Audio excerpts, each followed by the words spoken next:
Tim was an 8-year-old schoolboy with blonde hair, curious blue eyes, and a backpack always full of questions. His best friend wasn't anyone from school. It was Zip, a small silver drone who could talk, think, joke, and even worry, just like a person. Zip hovered right beside Tim wherever he went, blinking his blue lights whenever he sensed trouble brewing. One bright sunny afternoon, Tim came home to find a letter waiting on his desk. It was from his friend Zaman, who was also 8 years old and lived far, far away in a bustling city called Karachi.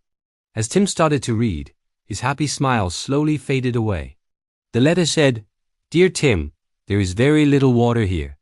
People have to wait for hours, sometimes even for days, just for a little bit.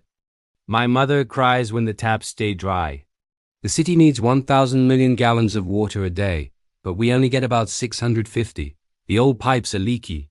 The river isn't as strong as it used to be, and there are bad people who sell water with guns. Please don't forget us." Tim's hands trembled as he held the letter.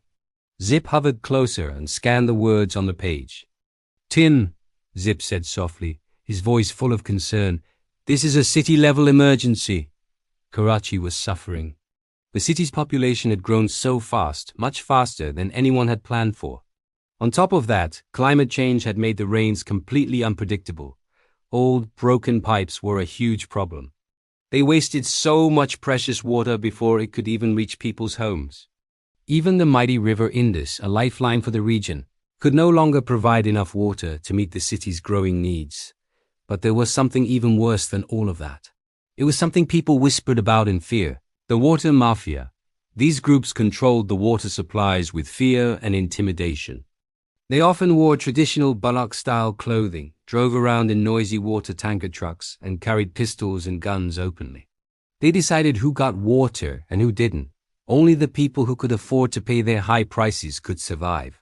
The situation was so dangerous that even police officers were forced to stay away to protect their own lives. "That's not fair," Tim said, his voice filled with anger. "Water is for everyone." Zip's blue lights flashed brightly. "There is only one being strong enough to help with a problem this big," Zip said. "Momo," Tim whispered, a spark of hope in his eyes. Momo was an extraterrestrial guardian, a powerful being who watched over Earth from beyond the stars. Tim had met Momo once before.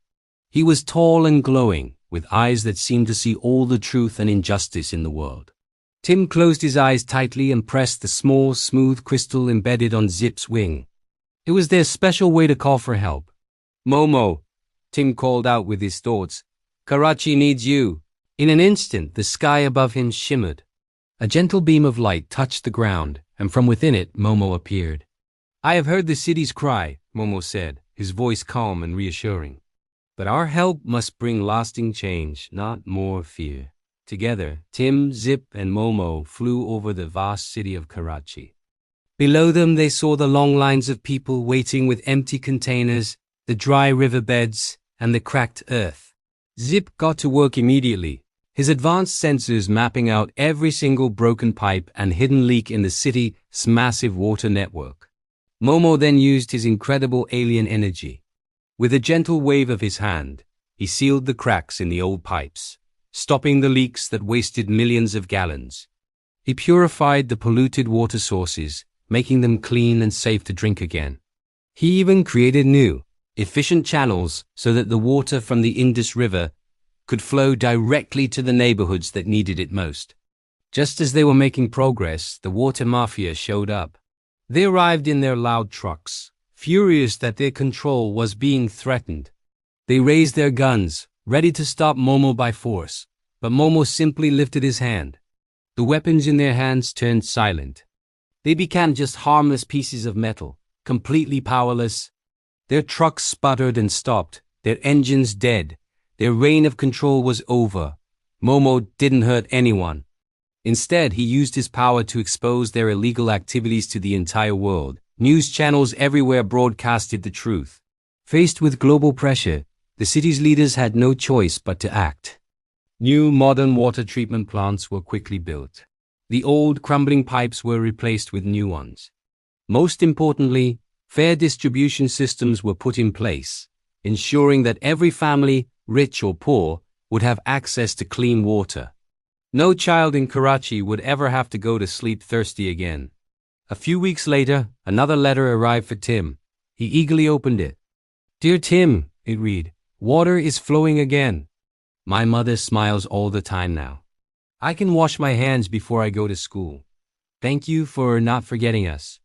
Your friend Zaman." A wide smile spread across Tim's face. Zip hovered happily beside him, his lights blinking with joy. "Mission successful," Zip chirped. Tim looked up at the vast starry sky. "Water is life," he whispered to himself. "And life is always worth protecting, and somewhere far out among those stars." Momo watched over the earth.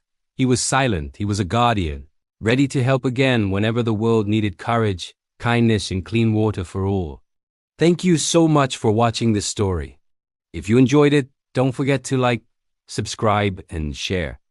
Let's all remember how precious water is and do our part to protect it. See you next time.